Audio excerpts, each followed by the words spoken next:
بزار اور ترمذی میں حضرت عبداللہ ابن مسعود سے نبی صلی اللہ علیہ وسلم کا یہ ارشاد نقل ہوا ہے، ان المرأۃ عورۃ، عورت چھپا کر رکھنے کی چیز ہے۔ ان المرأۃ عورۃ فاذا خرجت، جب وہ گھر سے نکلتی ہے، استشرفها شیطان، اب شیطان جو ہے اس کو تاک میں رکھتا ہے۔ واقرب ما تکون بروحۃ ربها وهي في قعر بیتها، وہ اپنے رب کی رحمت سے قریب ترین ہوتی ہے جبکہ اپنے گھر کے بھی کسی اندرونی حصے۔ اسی لیے فرمایا مردوں کے لیے مسجد میں نماز افضل 28 گنا، اور عورت کے لیے گھر کی نماز مسجد سے افضل، گھر کے صحن کی مسجد سے افضل، دالان کی صحن سے افضل، کمرے میں اس سے افضل، اور کمرے کی کوئی بغلی کوٹھڑی ہے تو اس میں سب سے افضل۔ یہ احادیث نبی اکرم صلی اللہ علیہ وسلم۔ عبداللہ ابن احمد ابن حنبل نے زوائد الزہد میں اور ابن ابی شیبہ نے ابن سعد نے اپنی کتابوں میں مسروق کی روایت نقل کی ہے کہ حضرت عائشہ جب تلاوت قرآن کرتے ہوئے اس آیت پر پہنچتی تھی وَقَرْنَ فِي بُيُوتِكُنَّ، تو بے اختیار رو پڑتی تھی۔ قرآن کہتا ہے اپنے گھروں میں رہو۔ حضرت عائشہ نے شہادت عثمان کے بعد باہر نکل کر لشکر کی قیادت کی، پھر ساری عمر افسوس تھا کہ میں نے غلط کہا۔ حافظ ابو بکر بزار حضرت انس سے روایت کرتے ہیں کہ عورتوں نے حضور سے عرض کیا کہ ساری فضیلت تو مرد لوٹ کے لے گئے، وہ جہاد کرتے ہیں، خدا کی راہ میں بڑے بڑے کام کرتے ہیں، ہم کیا عمل کریں کہ ہمیں بھی مجاہدین کے برابر اجر مل سکے؟ جواب میں آپ نے فرمایا من قعدت منکن فی بیتہا فإنہا تدرک عمل المجاہدین، تم میں سے جو شخص اپنے گھر میں بیٹھی رہے گی وہ مجاہدین کا اجر حاصل کرے۔ یہ ایک ہوا کا رخ ہے، بتایا جا رہا ہے، یہ نظام ہے جس کو اس شکل میں دیا جا رہا ہے۔ اب آئیے سورہ نور کی طرف۔ یا ایھا الذین آمنوا لا تدخلوا بیوتا غیر بیوتکم حتی تستأنسوا وتسلموا علی اہلہا ذالکم خیر لکم لعلکم تذکرون۔ اہل ایمان ہرگز مت داخل ہو اپنے گھروں کے علاوہ کسی اور گھر میں جب تک کہ تم ان کے ساتھ مانوس نہ ہو جاؤ، اذن نہ لے لو، ان پر سلام نہ کرو، یہی تمہارے لیے خیر بہتر ہے۔ اس کے بعد تفصیل آئی ہے، اس میں اس وقت نہیں جا رہا۔ اور جو لوگ اس پر عمل نہیں کرتے ان کے بارے میں قرآن مجید کیا کچھ، حضور کیا کچھ فرما رہے ہیں یہ آپ سن لیجیے، بہت سخت احکام۔ عن ابی ہریرہ رضی اللہ عنہ ان رسول اللہ صلی اللہ علیہ وسلم قال لو ان امرا اطلع علیک بغیر اذن فخذفته بحشاة ففقعت عینہ ما کان علیک من جناح، متفق علیہ، بخاری اور مسلم دونوں کی ہے۔ اگر کوئی شخص تمہارے گھر میں بغیر اجازت کے داخل ہو جائے اور تم اس کی سزا کے طور پر اس پر کنکریاں پھینکو اور اس کی آنکھ پھوٹ جائے کنکری سے تو تم پر کوئی گناہ نہیں۔ بغیر اجازت کے گھر میں آ گیا ہے، بغیر اذن کے، بغیر استئذان کے کنکریاں مارو اور کنکری سے آنکھ پھوٹ جائے، فما کان علیک من جناح، کوئی حرج نہیں۔ اب آ رہی ہے اصل آیت، قل للمؤمنین یغضوا من ابصارهم ویحفظوا فروجهم ذلک ازکی لهم ان اللہ خبیر ما یصنعون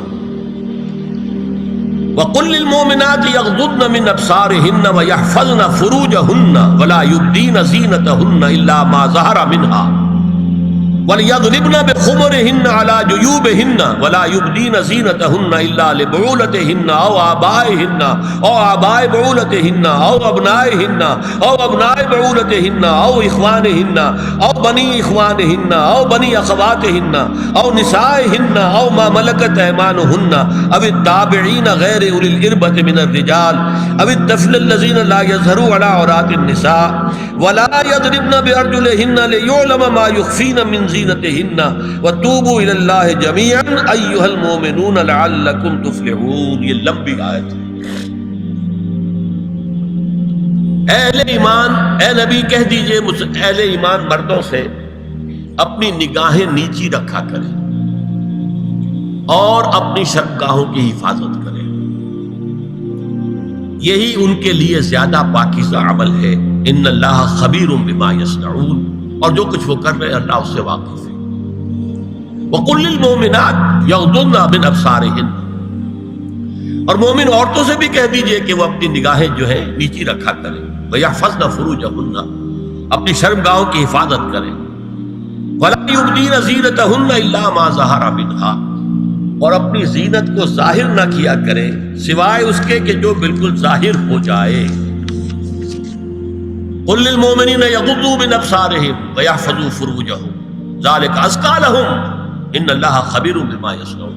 نوٹ کر لیجئے کہ یہ کہاں ہو رہا ہے؟ گھر میں داخلے کے بعد۔ گھر میں داخلہ اجازت سے، اور داخلہ ہوگا صرف محرموں کا، گھر کے اندر جو ہے وہ نامحرم تو نہیں آئے گا۔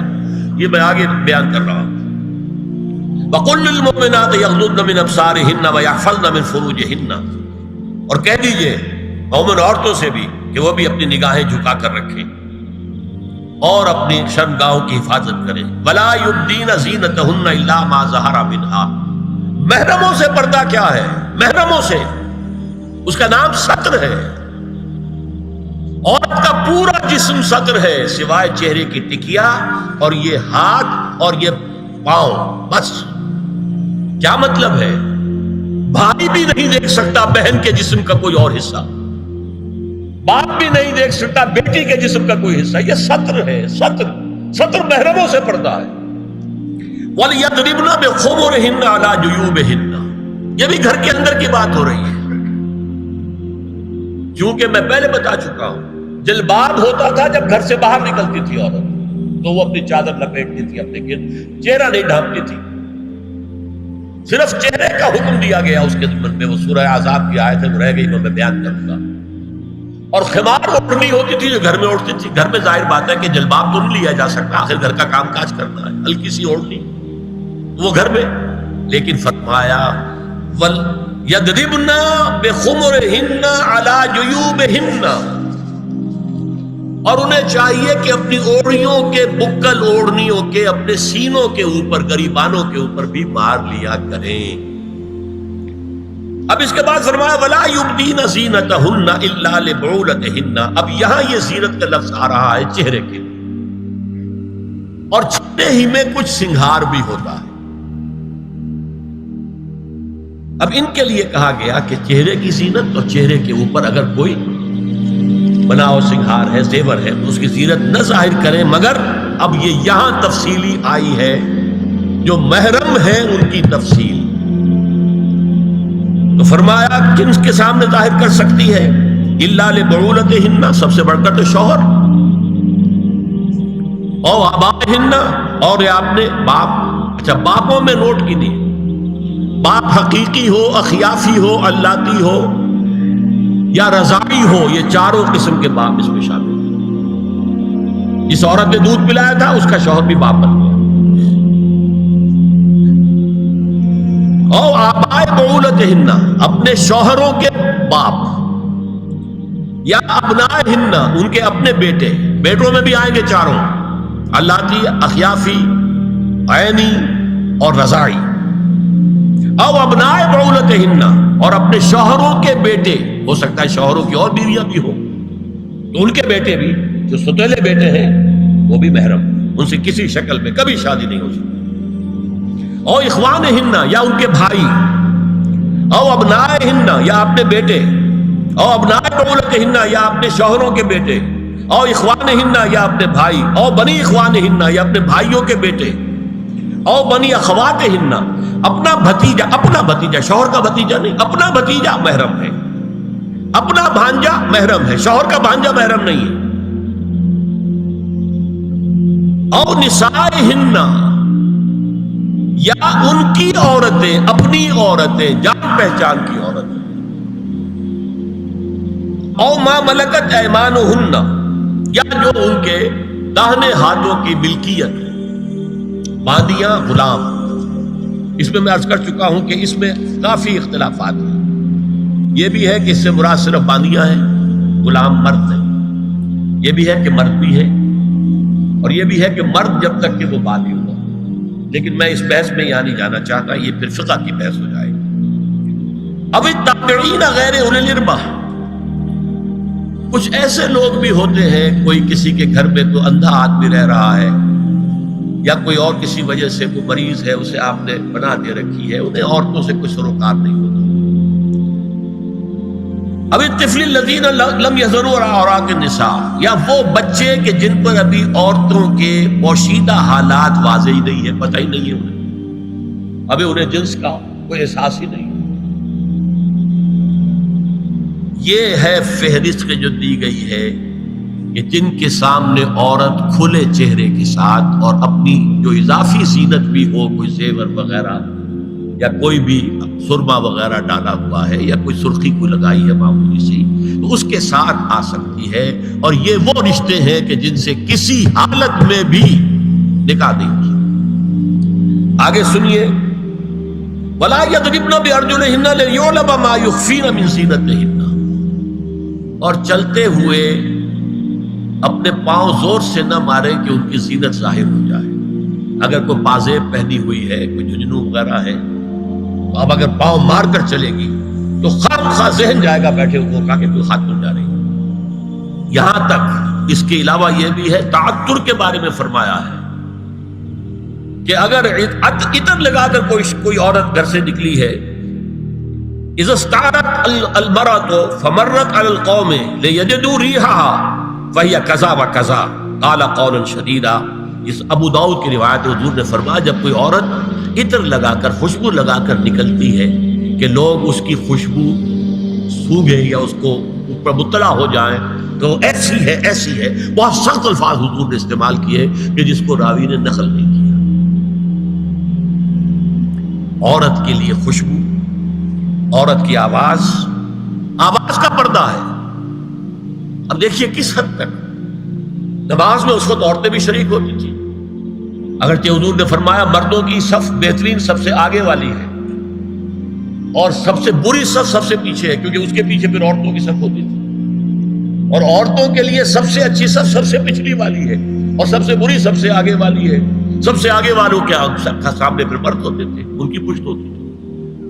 تو اسی طریقے سے اگر غلطی کی ہے تو مرد جو ہے کہے گا سبحان اللہ، امام سے غلطی ہو گئی ہے، مرد کیا کہے گا؟ سبحان اللہ۔ عورت کیا کرے گی؟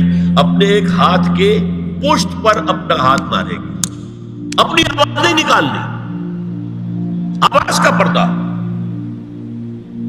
چھونے کا پردہ یہاں تک ہے کہ حضور نے کبھی کسی عورت سے ہاتھ نہیں ملایا، اور آپ جب بیعت بھی لیتے تھے تو بس زبانی الفاظ کہلوائے اور کہا ٹھیک ہے بیعت ہو گئی، یا ایک کپڑا پکڑا، اس کا ایک سرا اپنے ہاتھ میں دوسرا سرا اس خاتون کے ہاتھ میں، یا ایک تشت کے اندر پانی بھرا، اس میں ایک طرف اس نے انگلیاں ڈال لی اور ایک طرف حضور کی انگلیاں۔ لیکن مسافر لا اسافر النساء، ایک دفعہ ہوا بھی کہ بعض خواتین نے جب بیعت کی ہے تو پھر انہوں نے ہاتھ آگے بڑھایا مسافر کے لیے، حضور نے فرمایا انی لا اسافر النساء، میں عورتوں سے مسافرہ نہیں کرتا۔ یا ایھا النبی قل لازواجک وبناتک ونساء المؤمنین یدنین علیہن من جلابیبہن ذلک ادنی ان یعرفن فلا یؤذین وکان اللہ غفورا رحیما۔ اے نبی صلی اللہ علیہ وسلم کہہ دیجئے اپنی بیٹیوں سے اور اپنی بیویوں سے اور مسلمانوں کی خواتین سے۔ اب دیکھیے یہ سورہ احزاب ہی میں ہو رہا ہے، شروع میں یا نساء نبی سے بات چلی، استیزان بھی صرف نبی کے گھر میں داخل نہ ہو اذن کے بغیر، آگے چل کر سورہ احزاب ہی میں عام بھی کر دیا، قل لازواجک وبناتک ونساء المؤمنین، کہہ دیجئے اپنی بیویوں سے، اپنی بیٹیوں سے اور اہل ایمان کی خواتین سے، یدنین علیہن من جلابیبہن، کہ وہ اپنے چہروں کے اوپر اپنی جلباب کو لٹکا لیا کریں، چہرہ چھپ جائے۔ اب اس کی تفسیر میں چاہتا ہوں کہ آپ کو جو مختلف مفسرین نے کی ہے وہ آپ کے سامنے میں رکھوں۔ حضرت عبداللہ ابن عباس نے اس آیت کی جو وضاحت فرمائی ہے اسے حافظ ابن کثیر نے اپنی تفسیر میں اس طرح نقل کیا ہے، اللہ نے مسلمان عورتوں کو حکم دیا ہے کہ جب وہ کسی کام کے لیے گھروں سے نکلیں تو اپنی چادروں کے پلو اوپر سے ڈال کر اپنا منہ چھپا لیں اور صرف ایک آنکھ کھلی رکھیں، دونوں آنکھیں بھی غلط ہیں۔ اور سن لیجئے ابن جریر اور ابن منذر کی روایت ہے کہ محمد بن سیرین یہ ایک تابعی ہے نے حضرت عبیدہ السلمانی یہ صحابی ہیں سے اس آیت کا مطلب پوچھا. انہوں نے جواب میں کچھ کہنے کی بجائے اپنی چادر کو اس طرح اوڑھا کہ پورا سر اور پیشانی اور پورا منہ ڈھانک کر صرف ایک آنکھ کھولی رکھی. اور سنیے ابو بکر بن عبداللہ ابن عربی نے یدنین علیہن من جلابیبہن کا مفہوم ان الفاظ میں بیان کیا ہے تغطى به وجهها حتى لا يظهر منها الا عينها اليسرى. یہ عورت اپنی چادر کو پورے وجود پر ڈھانپ لے اور اس طرح چہرے کو بھی ڈھانپے کہ صرف بائیں آنکھ کھلی رہے. علامہ حمید الدین فراہی کو نظم قرآن کے فہم میں خصوصی مقام حاصل تھا. انہوں نے حجاب کے بارے میں اپنے ایک مکتوب میں ہاتھ اور چہرہ کھلا رکھنے کو جائز قرار دینے کے موقف کے بارے میں لکھا ہے کہ میری رائے میں نظم قرآن پر توجہ نہ کرنے سے یہ غلط فہمی پیدا ہوئی ہے. وہی بات کہ سورہ احزاب میں گھر سے باہر کا پردہ ہے اور سورہ نور میں گھر کے اندر کا پردہ ہے. بہرحال الحق تو احق بان یتبع، حق جو ہے وہ اس کا زیادہ حقدار ہے کہ اس کی پیروی کی جائے. میں اس مسئلے پر مطمئن ہوں اور میرے نزدیک اجنبی سے پورا پردہ کرنا واجب ہے اور قرآن نے یہی حجاب واجب کیا ہے جو شرفاء میں مروج ہے بلکہ اس سے بھی قدر زائد. مولانا فراہی کا یہ مکتوب ماہنامہ حیات نو بلیریا گنج انڈیا کے اکتوبر سن 92 کے شمارے میں شائع ہوا. یہ ہے علماء کی رائے. حضرت ام سلمہ اور حضرت میمونہ نبی صلی اللہ علیہ وسلم کے پاس بیٹھی تھی. اتنے میں حضرت ابن ام مکتوم آ گئے.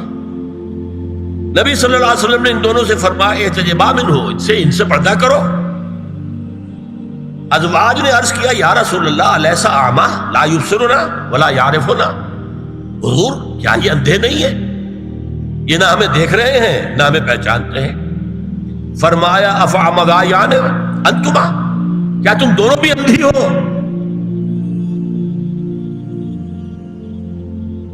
الا تبصران ہی، کیا تم نہیں دیکھ رہی ان کو؟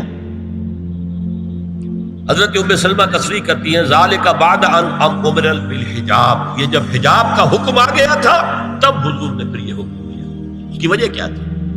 حضرت عبداللہ ابن مکتوم کا گھر میں آنا جانا تھا.